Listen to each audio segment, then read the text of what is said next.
About 10 years ago, I was having breakfast with a friend of mine who has stepdaughter was sitting next to me, and the stepdaughter watched me salt my eggs, and she turned to me and she said, "Hey, don't you know that salt is bad for you?" And I mean, at this point, I'd been in nutrition for about 15 years, so I sort of looked at her and I paused for a moment, and I said, "Well, why do you say that?" And she's like, "Well, everybody knows salt's bad for you." And I'm thinking, that's an 11-year-old, and it's actually incorrect. The article I wrote about salt is to really point out how poor the research is about salt, and it's remarkably poor.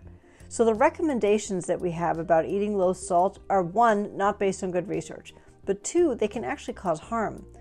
Sodium is one of the most used ions in the body. It's used for a huge amount of different things that you need to have happen, including like nerve conduction.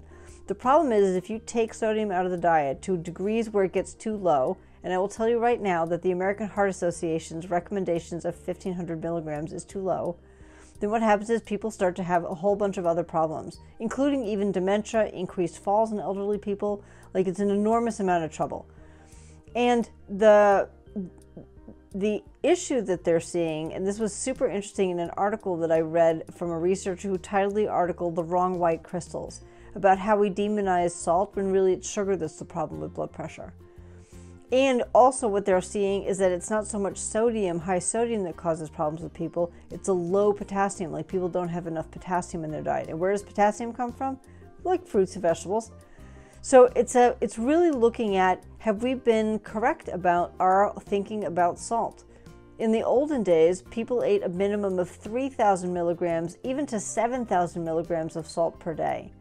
And then today we try to bring people down to about 2,300, and even then they struggle with that because it's not how our bodies are really like what they want, what our bodies want. So if you are confused about salt, take a look at this and make a good decision for yourself. And if you have any questions having anything to do with any element of nutrition, you know, I've probably published an article about this. We know a whole lot about this. All of my practitioners do. We're very happy to help clarify a lot of the confusion that can be out on the internet about different topics. So please give us a call.